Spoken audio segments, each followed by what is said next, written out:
All right, welcome back to, well, this would be, I guess, a technical first episode of From the Trainer's Desk. This is a YouTube video series that I'm going to be doing, coming from a personal trainer's point of view perspective on questions that people have asked me, questions that we've gone over in different training circles, and just in general trying to give you more of that motivation to get back into shape and why it's important to live a healthy life.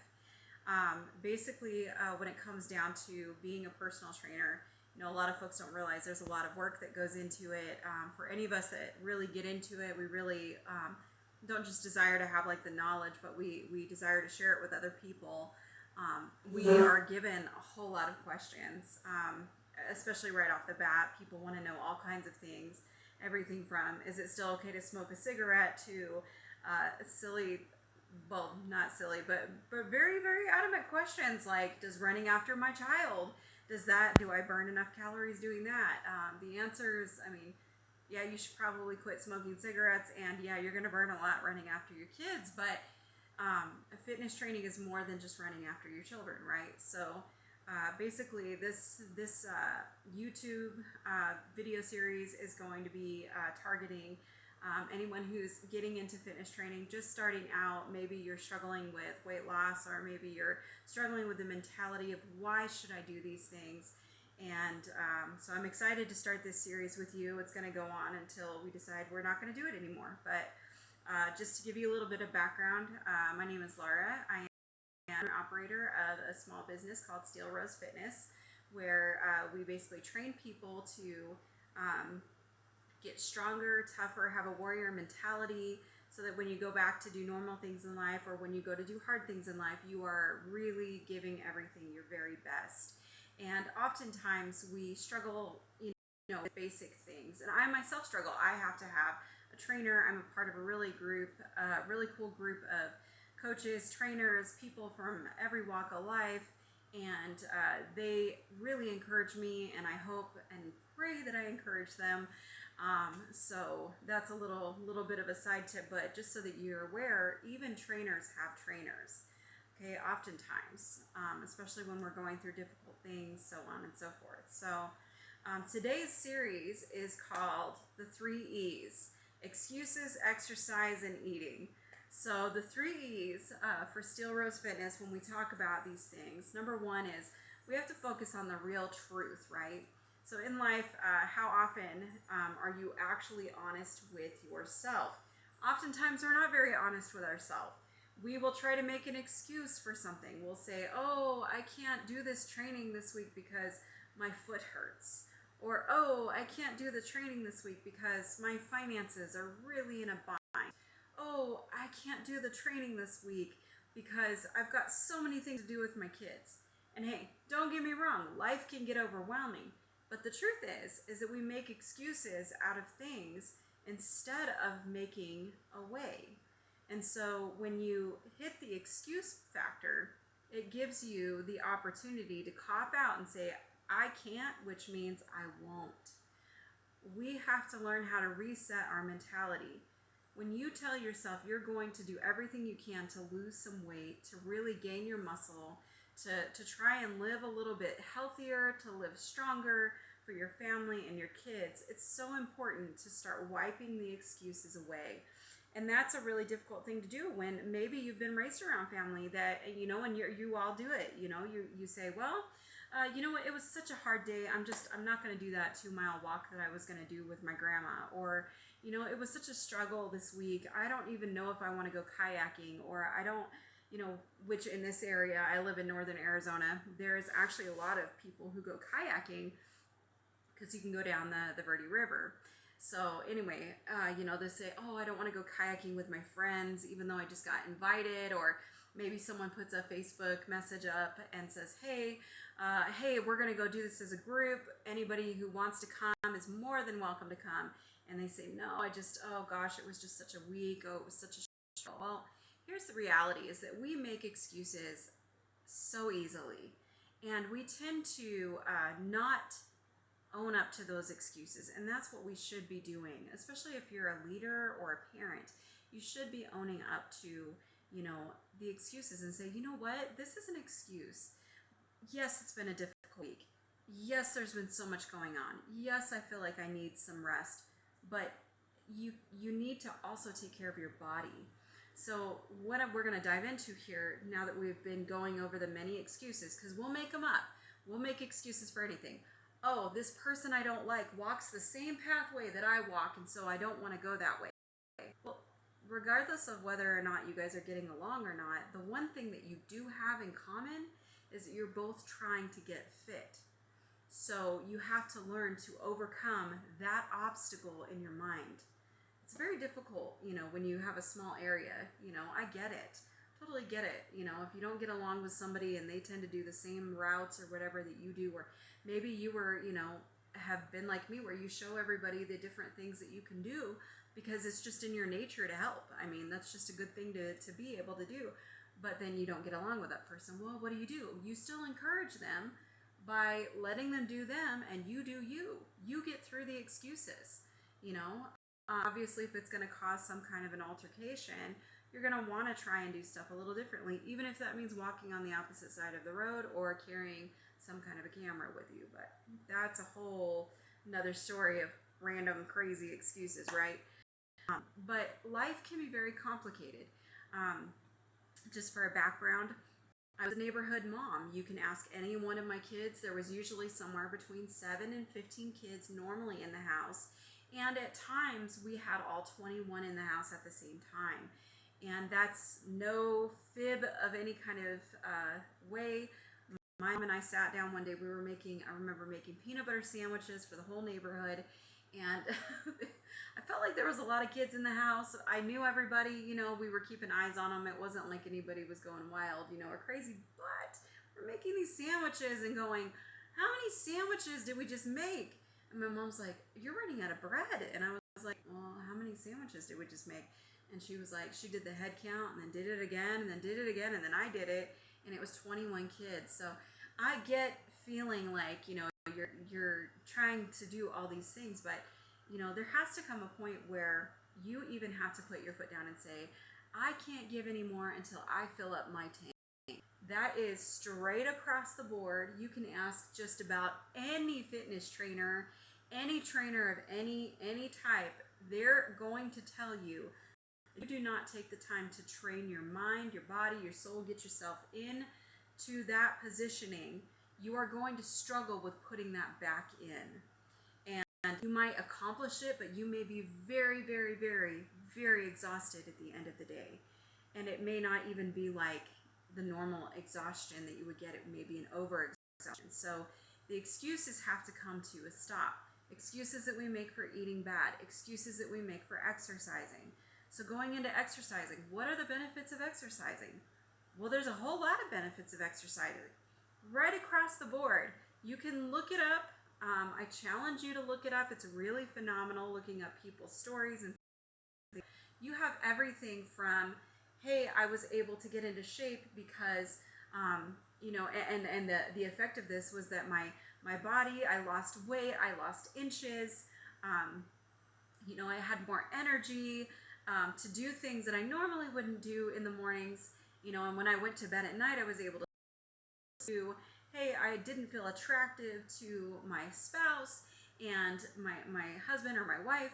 And then all of a sudden I'm working out and I am just like a lion. I'm like ready to attack at the end of the day. And that really is the truth. You get all of the above. You gain confidence after doing exercises, knowing that you can do things, being physically prepared for jobs. I've got some clients that's what I'm training them to do right now. They are literally like, how do I balance my work life and this life? Well, the truth is balance comes from the simple fact that we just need to put things into our regiment. That's what it is. There's no magical juggling. It's just, hey, this is going to be my day-to-day. This is how I'm going to do this, and I'm going to steer this boat, and we're going to go this way. Does the boat always go perfectly that way? No. Are you going to have times where you have to kind of pivot and do stuff a little different? Yes. But the basic concepts are, hey, today I've got to go ahead. I'm going to get up. I'm going to make the kids their sandwiches. I'm going to get them out the door. Then I'm going to work out for 30 minutes. And then I'm going to go hit this job or whatever. Or in some of our cases, you'll hit like the very beginning of the morning and say, I'm going to get that work before anybody's awake because this is my time. This is me. I'm going to get this done. It's going to make me feel better.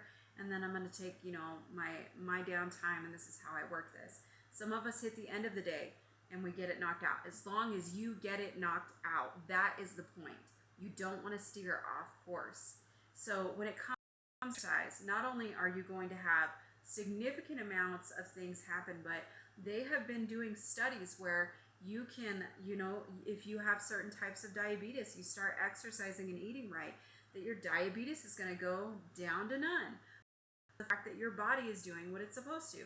They have all kinds of studies that you can look up that, are in regards to, the fact that mental stress, exercising, it takes that mental stress, you could be angry, completely, absolutely, ridiculously angry with their behaviors, and believe me when I say I'm a human being. I've gone through this myself, where being the nice person, I've gotten run over with somebody else's emotions and had to stop my own emotions from getting out of control and saying, you know what, this is not going to solve their problem. I can't help their situation because they're choosing to think in this way. That happened more times than I can count in my life. So you have to be able to say, okay, I need this downtime. I need to think this through. And you know what? Fitness is great for that. Doing some exercise, doing some weightlifting, some hiking, some running, it all ties into those things. Mentally, people are just more productive as they go along for having this ability to say, I'm going to exercise. And then we get down to the eating, right? The eating aspects. Eating is a very, in a lot of cultures, eating is tied to family time. It's tied to emotions. Hey, my boyfriend broke up with me. Hey, my wife is totally driving me up the wall. I'm gonna eat this chocolate, or I'm gonna drink this beer, or maybe it's someone who's single and they're like, oh, I cannot seem to find anybody, so I'm gonna eat these emotions. Eating your emotions is such a bad habit. It really is. It can take a toll physically, it can take a toll mentally, it can take a toll all the way around, and that's just not the way you want to go. Do I say steer away from your birthday cakes and such? Well, personally, I'm working on that. I don't want to be that person who dives into that, right? We're all working on different things. But I can honestly say that I'm not going to go into that refrigerator and go get myself my emotions to feel better. I'm going to go over there to my equipment and I'm going to bust out and I'm going to get myself a little bit stronger. And there's times where, you eat somewhere or you eat out and you don't recognize how much the carbs are or whatever. A habit that I've gotten into personally is I've gotten, if I'm not sure, if they don't even know, if I go to the restaurant and they don't even know, so I pick the best that I can, let's do this salad without the dressing. Let's get some protein in there. How about we put some of this meat in there? And maybe do you have some salsa? I'll use that for a dressing. But I still don't know what that caloric intake is going to be. I'm still going to come home and do an extra set on that treadmill or an extra set with my weights, because that's going to help me to feel conscientiously hey, I gave this my best, But eating is a very important thing. We tend to, I come from the South, I'm a very Southern person. It's kind of a funny story how I ended up in Arizona, but I was born in Arizona, but the majority of my family is from Texas. And if they're not from Texas, they're just from southern parts, right? So we love those comfort foods. We love the deep fried, and we love this, and we love the sweet teas, and just all of these things. But the reality is that a lot of those things are not very healthy because we don't even eat them in a decent proportion. We eat them on a whole plate. And that's not really the mentality that you want to have when you approach your food. You want to look at it and say, you know what, this is fueling my body. My body has to sleep right now, or my body has to wake up, or it's the middle of the day and my body needs to just be prepared for this next step. When you're going into this whole category of eating, think about it like it's your fuel source. And yes, your taste buds do count. Yes, you can have healthy meals that taste delicious. I've done this. I've literally I've been blown out of the water by some of the things that people have made me that are so amazingly healthy, because I was like on this deep dive, like, okay, what foods can I get that are really going to be so beneficial to me and so beneficial to my family? I have grown young men right now, but when I started this journey several years ago, I still had these young men in the house to make sure that they had what they needed too. So there's a lot of things that you can do as far as the nutrition goes. You just have to know where to look. And people have asked me a lot of questions about the eating aspect. They say, okay, well, nutritionally, like what can I eat? What can I eat? What is good? What's available? And the truth is that it's very basic. Most trainers will tell you, walk on the outside, the outer aisles of the grocery store. You're gonna have your meats. You're gonna have your vegetables. You may have the seasonings like one aisle in, but you can get a lot of the seasonings to flavor, your stuff, and you're gonna have your healthy fats. A good healthy fat source is like an Irish butter. Does that mean have 20 sticks of butter in there? No way, Jose. You need to look at the portion size and see what the portion size is per sitting, because people do not think about that portion size. You're fueling your body. And nowadays, it's so easy for us to go over and grab our bag of potato chips, grab our thing of bread instead of making it. It's easy for us to do those things. So we need to look at what the portions say. Your portions may be more than what your body expends in calories. And that's the truth. I mean, if your daytime job is sitting down and being a secretary, and I've done this. I did it for government. I've done it for for healthcare. I've done several secretarial jobs. And when you sit down and you don't move enough, you are not expending enough calories for what usually they will serve even at a lunch group. So really what you want to focus on is, how can I make these calories work for me? How can I get my body moving more during the daytime? So there is that. I live in northern Arizona. Arizona is a desert. So even if we're in the green season, or if we're in the really, really hard season, we have to be very, very careful about how much water intake that we have. And we have to make sure that we're getting in enough electrolytes to help our body and help our system. It's very, very difficult if you're not paying attention, because all of a sudden you're dehydrated, your body's not processing right. That means you're not going to the bathroom right because you're not getting enough water in. You're not eating right, maybe on top of it, and then you don't drink enough water. You're not going to be able to use the bathroom all the way and flush those things out of your body, let alone, push yourself physically to do things, because your energy level is going to be low. Our body's made up of like 70% water. So we need to make sure we're getting in that good water intake and replenishing and rehydrating. Very important, especially if you're in a desert type environment. It doesn't mean that, you got to be like, a camel where you're carrying extra water bags around, extra water weight.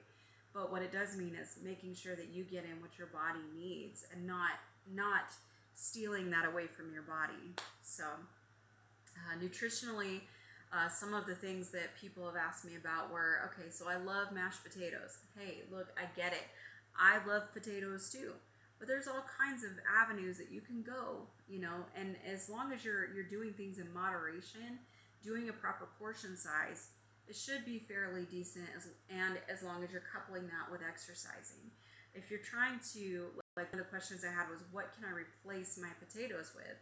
Well, we have a lot of options now. You can do the cauliflower stuff. That might be a little difficult for you. If you're down for it, there's also sweet potatoes, yams, and people are even doing beets a lot more. I really love it. I have some friends that are from different countries, and in their culture, they eat beets like it's part of their pot roast, instead of the potatoes. And I have some friends that have been over to places like Australia, and they specifically were telling me about how like people eat, more of the pumpkins inside of their pot roast. Like that's a normal thing. So if you think about it, when you're making something like that, you can always add in something more healthy, like the squashes or whatever. Replacing potatoes is a hard thing if that's something that you're trying to do, but yams and sweet potatoes are a really good substitute as well. You can branch out into your other vegetables and make sure you're doing, again, your proper portion size. Everybody's going to have different macronutrients goals that they have to meet. Macronutrients are just basically like you're looking at your calories, you're looking at your fats, you're looking at your salt intake, your proteins, and you're seeing, under the guidance of a professional, you're able to figure out zone in where it is that you need to move a little bit or readjust. So like for me right now, I'm readjusting again because my body is hitting the plateau again. I'm trying to eat differently so it continues. Different kinds of greens people have asked me about. Well, there's all kinds of greens. We have everything from things that maybe going back to when you were a child and you were like, I don't like these. You may be surprised to find that you actually may like them now. I was not a big fan of certain things, and now Brussels sprouts was one of them.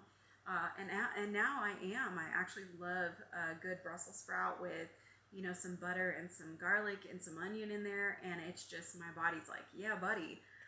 And I do very little with the butter because the whole idea behind all of this is to really make that Brussels sprout work for you, the vitamins, the nutrients. So I don't want to coat it in a bunch of stuff. The greens, like as far as salads go, I always tell people, shoot for the really green greens. Don't just settle with, regular lettuce. Go get yourself like a romaine, a baby romaine, or even a baby spinach combination, because that's going to give you way more than just regular lettuce. Regular lettuce is something that a lot of people use in our culture because it used to be something, and it is still something you can grow very easily. But if you're going to do that, just go for something more green, because there's going to be more vitamins and nutrients in it versus just water.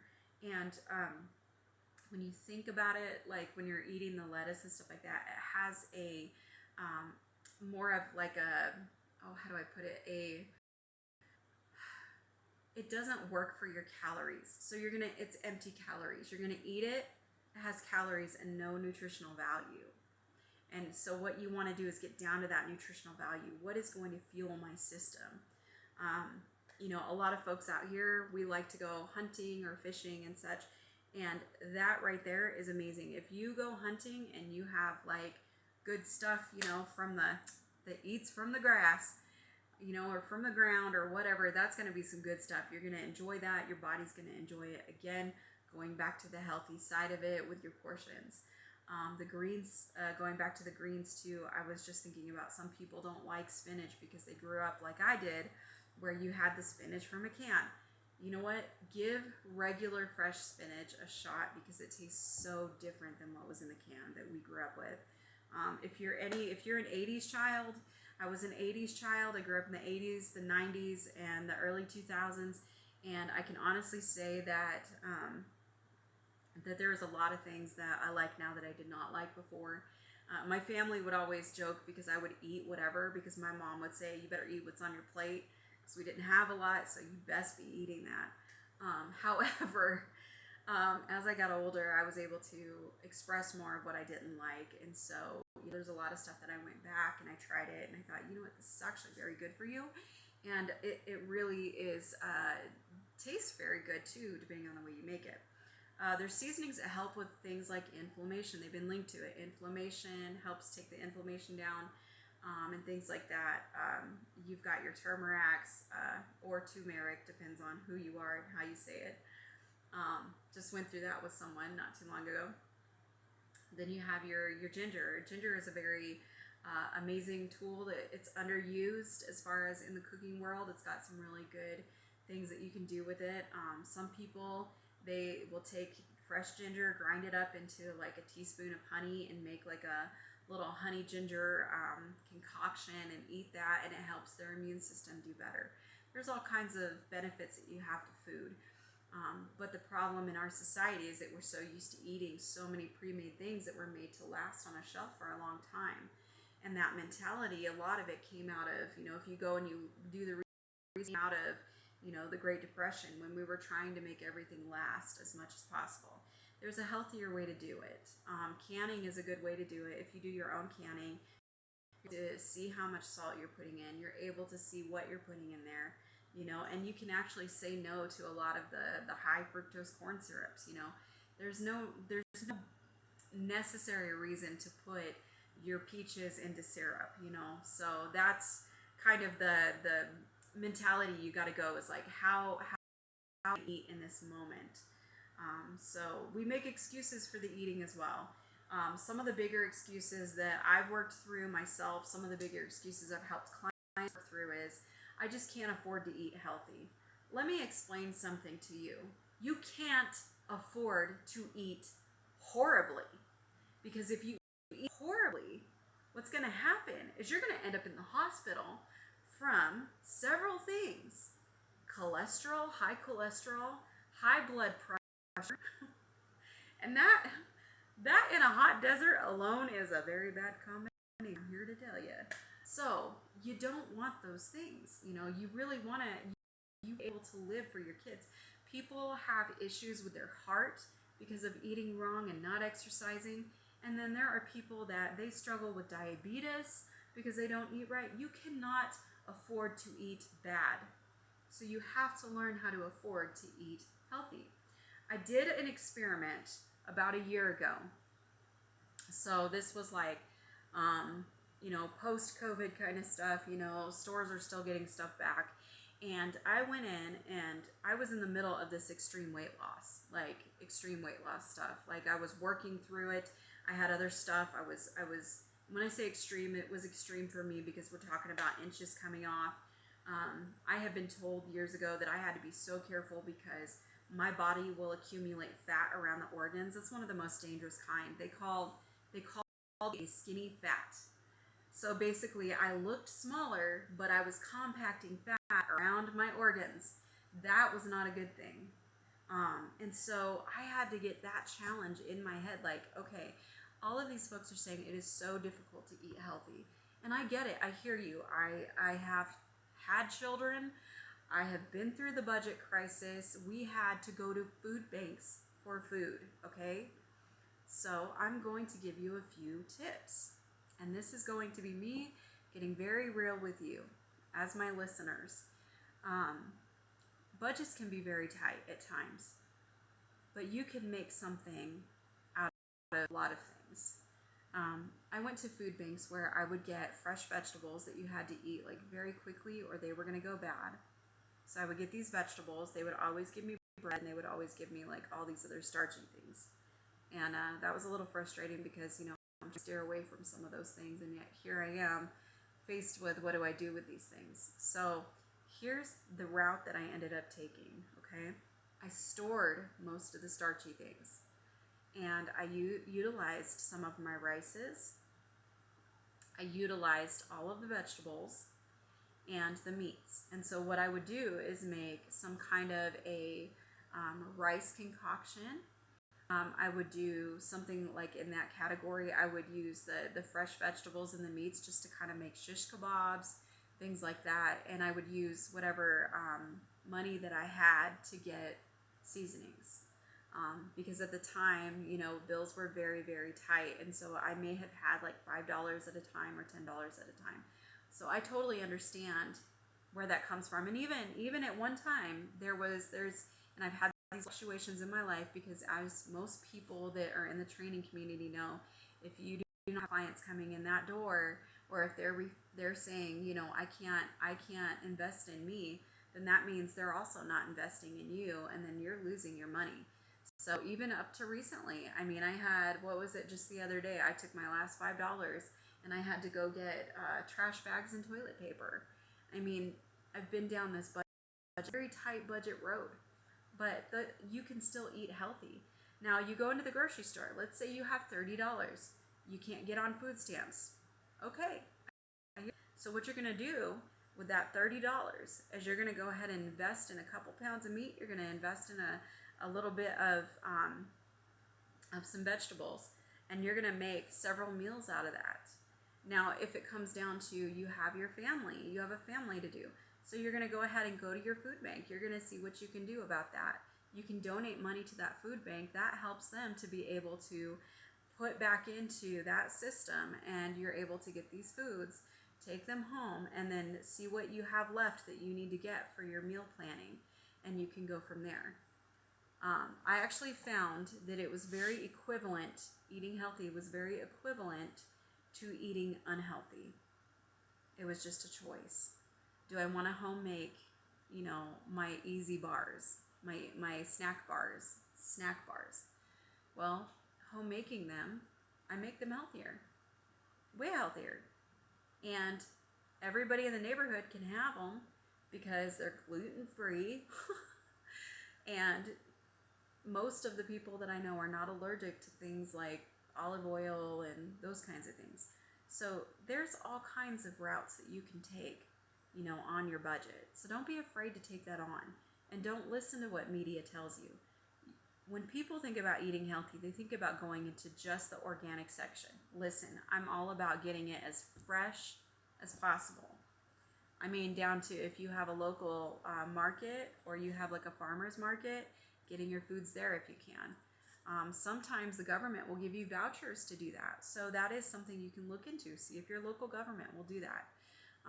But if you can't do that, go over to your produce section and get what you can, because there's a lot of produce over there that's not being picked up because people are trying to get everything organic, and then the budget for them is fine, but for you, you've got a tighter budget, so you can go over and get your $1.99 romaine lettuce that you can cut up and you can use like to make a huge salad that'll last you 3 days.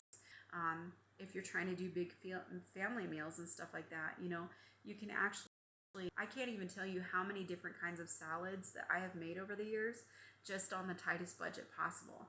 And using like ground beef, ground elk, ground buffalo I got one time because that was on sale. I was like, yeah.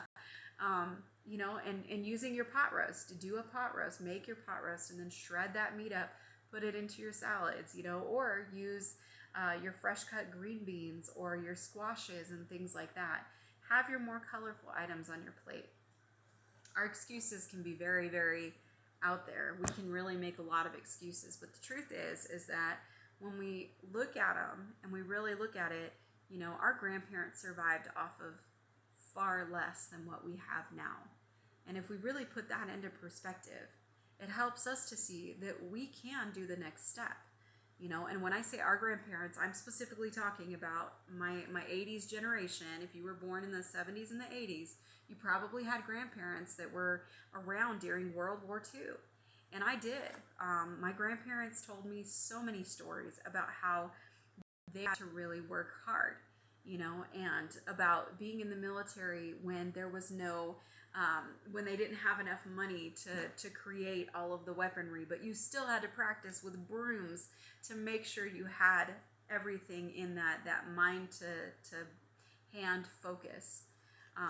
My grandparents would tell me stories about how they would get certain beans, and so they would have beans as their protein source, and they would use onions and bell peppers, whatever they could get their hands on in the area, and create like this really amazing like dish out of beans and vegetables. It was really, really encouraging to me, because as a trainer, again, I'm going back to how do I help my clients who have little to none.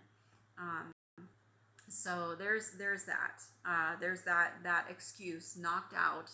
You can eat healthy, and you can eat healthier on a better budget than you actually would eat unhealthy.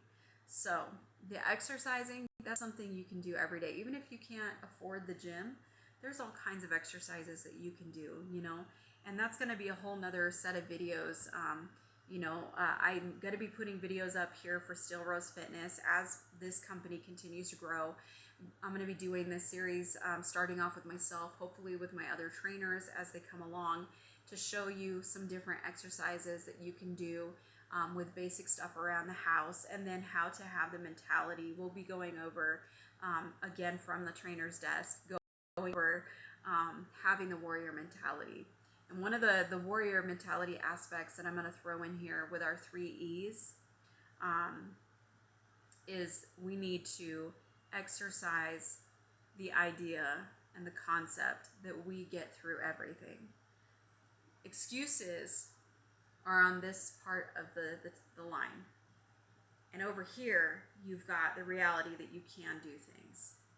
If you put your mind to something, you're going to close that gap between your excuses and your mindset, and to the point where your mindset is going to take over the excuses. And I know this from personal experience. You know, I was a trainer before COVID hit. I was in probably the prime shape of my life. I was doing all kinds of things, including heavy lifting, CrossFit. I was just like so excited. I had just gotten out of the department, the sheriff's department, so I was really like feeling strong, and I was making myself push to be even stronger because for me, there's a whole story for why I'm not at the department currently, and most of it just revolves around the fact that I personally was not in really good shape. And that motivated me. And I got out to say, you know what, I'm not just going to stop with me getting taken care of, I'm going to help others. And so I did. For a season, I worked at one of our local Snap Fitnesses. I was blessed to be able to teach some really amazing classes. I enjoyed the environment. It was wonderful. And I was able to do that. And then I ended up having to get a normal job. And it was like sometime after that, COVID hit.